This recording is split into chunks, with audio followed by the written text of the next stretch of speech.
In this section, we talk about Taylor polynomials. Last section, we talked about a Taylor series. A Taylor series is a function. So when you take your function f of x and write it as a summation, it is, in essence, an infinite degree polynomial from k equals 0 to infinity. Now, your nth degree Taylor polynomial is a polynomial which we refer to it as t sub n, but it has only a degree n. That's what that nth degree tells us. Now, when we say degree n, that is the highest power on the exponent of x. We are not counting the number of terms. We are counting the highest power on x. So when you look at this term, x minus a to the n, that exponent on that term should be n for a degree n polynomial. Since we're talking about a degree n polynomial, we've noticed here we used a k as our index.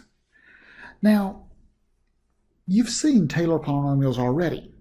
If you look at the first two terms, in other words, if I look at this t sub 1, this is a first degree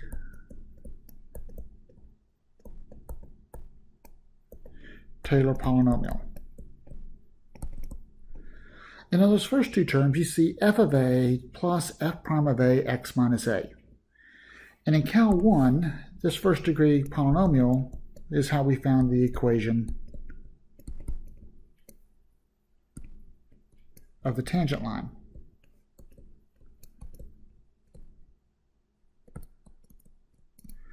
So you've already seen Taylor polynomials. If you've been in any other class that has done what's called quadratic approximations, then you would have a polynomial that went all the way to the x minus a squared. That is a second degree Taylor polynomial. So you probably have seen these. You've definitely seen the equations of tangent lines. Now, what does this do for us?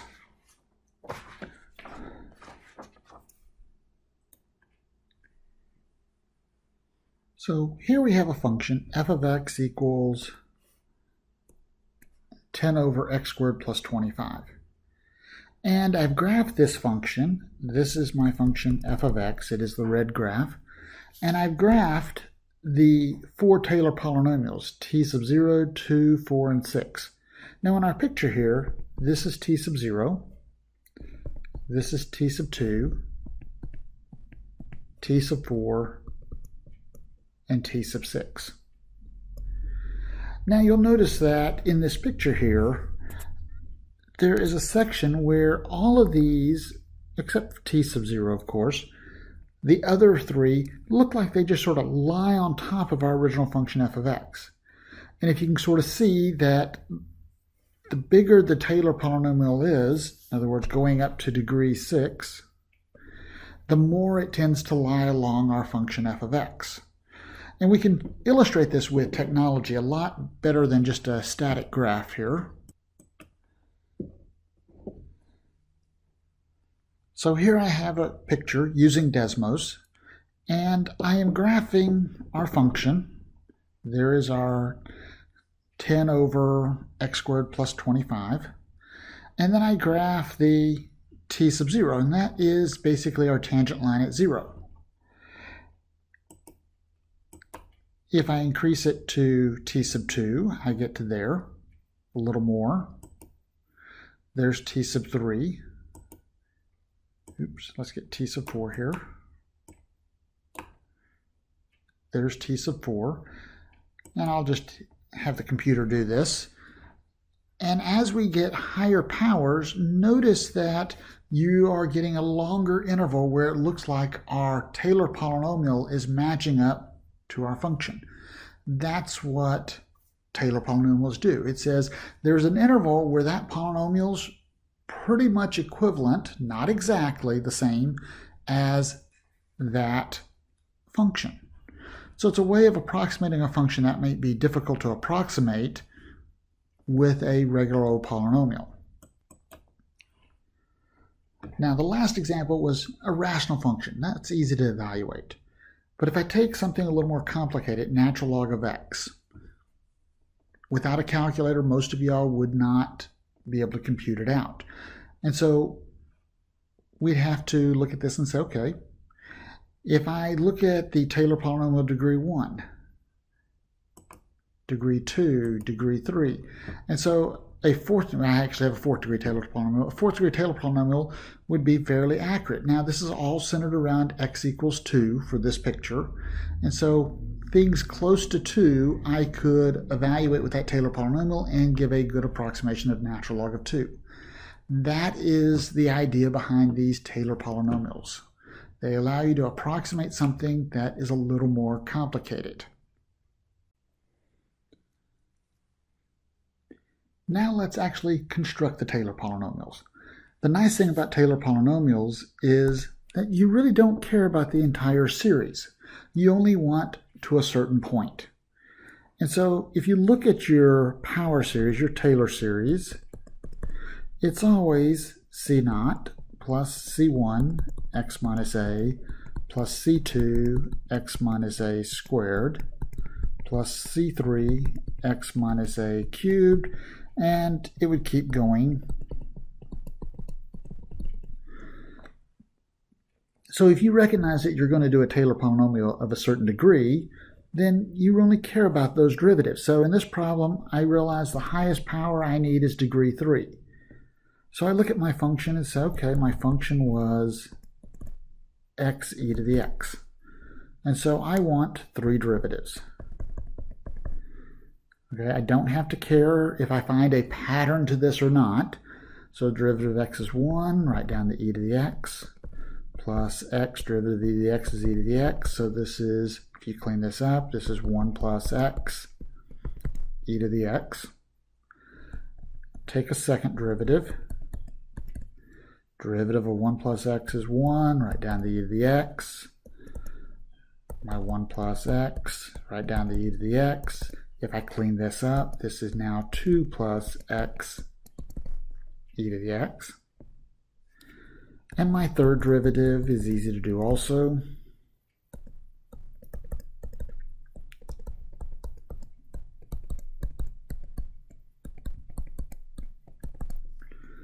So this function is fairly easy to find a pattern if I just really wanted this. I could see that the nth derivative is n plus x e to the x, but this is really not needed for this problem. What I need is the derivatives and the original function. And then remember, c sub n is the nth derivative at 2 for this problem over 2 factorial. So I need the function and its derivatives evaluated at 2.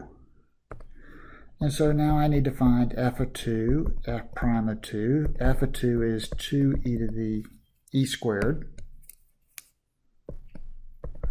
F prime of 2 is 2 plus 1. That's going to give me 3e squared. Second derivative at 2 is 4e squared. And the third derivative at 2 is 5e squared. And so now I start off and say, well, t sub 1. That was the first one we were looking for, t1, t2, and t3. So we'll find t1 first. So t1 is c0 plus c1 x minus 2. So this is c0. Well, c0 is my original function, so this is 2e squared, divided by 0 factorial, which doesn't change anything, plus 3e squared over 1 factorial, x minus 2. Or in other words, this is 2e squared plus 3e squared x minus 2. Now, as for an answer, this is a perfectly good answer. This is our t sub 1, and we don't tend to simplify these. So we have t1. Now the good news is when we want to find t2, it's all the work that we just did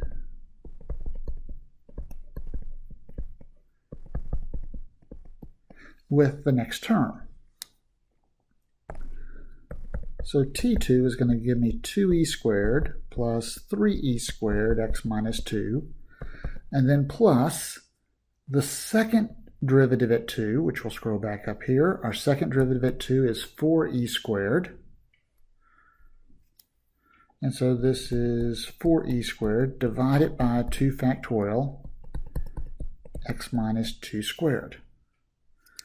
Or in other words,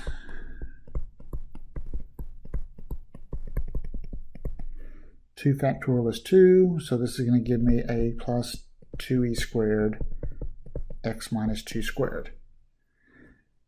Now usually you'll find us on exams and assignments that we ask you really more than t sub 2. We tend to start off with t sub 3, the third Taylor degree polynomial, because basically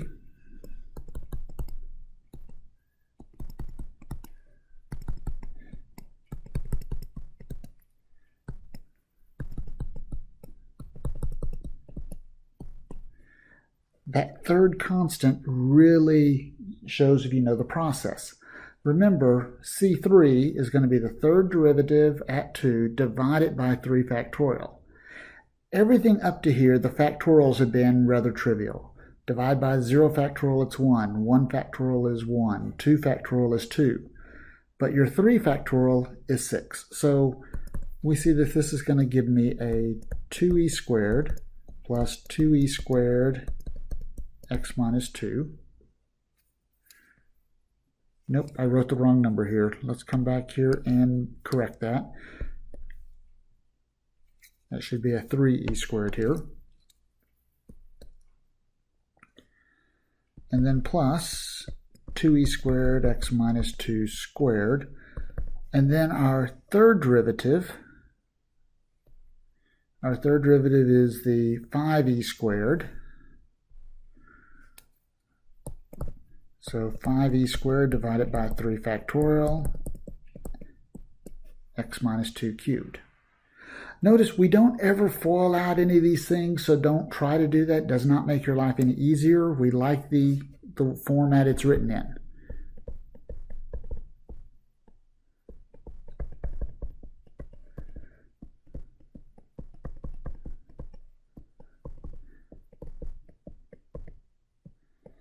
The only thing you might consider is saying, well, 3 factorial is 6.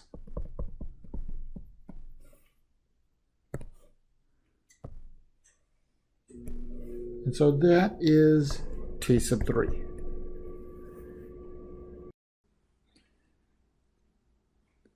So for this example, we want to find the Taylor polynomials t1, t4, t5, and t7. For the function f of x is x over 1 plus 5x cubed. And the first thought is you want 7 derivatives of this. And that's really not going to be fun. But once we recognize where this thing is centered, we realize while it's called a Taylor polynomial, this is still a Maclaurin series. And being a Maclaurin series or a power series, finding that series for this function is not too bad. So we look and say f of x, so it's x times 1 over 1 minus a minus 5x cubed. And so using our building blocks, this is x times a summation, n equals 0 to infinity, of minus 5x cubed to the power n. Cleaning this up, this is x times the summation, minus 1 to the n, 5 to the n, x to the 3n, and simplifies in our last summation as minus 1 to the n, 5 to the n, x to the 3n plus 1. So there is our series representation of our function. Now, since I'm doing a Taylor polynomial, let's expand this out. So plug in the index. When I plug in 0, that's minus 1 to the 0 is 1, 5 to the 0 is 1, that is a simple x. When I plug in a 1, it's a minus 5. Plug in a 1, that's 3 plus 1 is 4. and plug in a 2, that's plus. 5 squared is 25. 3 times 2 is 6 plus 1, that's x to the 7. If I want to do one more, that's minus. 5 cubed is 125. 3 times 3 is 9, plus 1 is 10, and that would just continue. So here is our function f of x, and here is the expanded series. Now we go back to the top because I've forgotten what we were looking for. T1, T4, T5, and T7. So we look at this and say, well, T1, that is all the terms up to degree 1. So that's just simply an x. T4, that's all the terms up to degree 4. So that's going to be x minus 5x to the 4th. Notice it is not counting the number of terms. It's up to that power. T5. Well, you look and say, well, there's not an x to the 5th. So in reality, this is x minus 5x to the 4th, and then plus a 0x to the 5th, which we all know is equal to really just x minus 5x to the 4th. So for this example, T5 is the same thing as T4. Those Taylor polynomials are equivalent. And our last one is T7, x minus 5x to the 4th plus 25x to the 7th. So because we have the special case that we're looking at a Taylor series centered at 0 or a Maclaurin series centered at 0, we can use our building blocks to take our function and find the power series, find that Maclaurin series. Expanding the Maclaurin series out, then we see which terms we need to select for the different Taylor polynomials. So it makes our life a lot easier using the building block for this case. Now, if this problem was, say, centered at a equals 1 or centered at x equals 1, then we would be required to take 7 derivatives, plugging in 1 after every derivative, to find all of those coefficients just to find t sub 7. So we would have to do a whole lot more work if it's centered at any other place besides 0. Express this function f of x as a Taylor polynomial, which in this example will be equivalent to a Taylor series. I'll explain more later. About a equals 2. Now it didn't tell me what degree to use, so let's just think about our derivatives. We have our function here. If I take the derivative of this, that's going to give me 6x squared plus 8x plus 7. A second derivative would give me 12x plus 8. A third derivative would give me just a 12. And then every derivative after that is going to be 0. So the 4th, 5th, 6th, and so forth will be 0 because this is just a regular polynomial. Now, why did I call this also a Taylor series? Well, remember, this is the c sub n is the nth derivative, in this case of 2, divided by n factorial. Well, the 4th derivative on is going to always be 0. So plugging in 2 to 0 is still 0. So what we just figured out is that c sub n will equal 0 if n is greater than or equal to 4. So that means instead of having a long polynomial, c sub 4 on will always be 0. So all the terms after c sub 3 is 0 terms. So it's a series. It only has a fixed number of constants, then everything else disappears. Now we need to have the values here. We need f of 2, f prime of 2, f double prime of 2, and the third derivative at 2. Now third derivative at 2 is 12. 2 times 12 is 24 plus 8, that's 32. If I plug in 2 into the first derivative, I'm going to get 47. If I plug 2 into our function, I get 52. So at this stage, I now can say, hey, my Taylor polynomial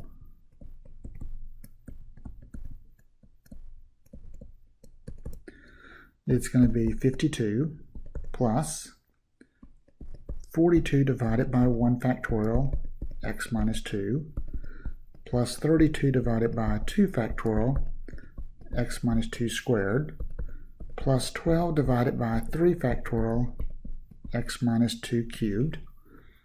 All the other terms after that are going to be 0, so we can stop here. So we see that this really is a third degree Taylor polynomial.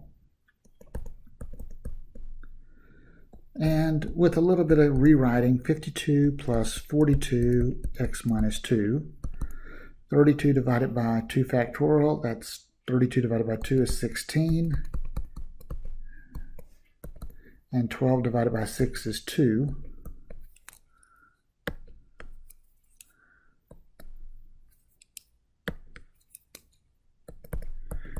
And then x minus 2 cubed. Once again, don't simplify this out, because honestly, if you simplify this out, you're going to turn right around and get the original function you started with. So you might say, well, why do this? Well, if you take a numerical analysis class, this is one way to express a polynomial. Then you can do some other little tricks with it to try to minimize round-off error. And so it has uses in certain locations. But right now, for y'all, it's, ooh, look how pretty we can sort of rewrite our Taylor polynomial. It's also a Taylor series, Taylor polynomial, because it does stop at degree 3. Everything after that will be 0. But a Taylor series, if you think about all the terms after that being 0.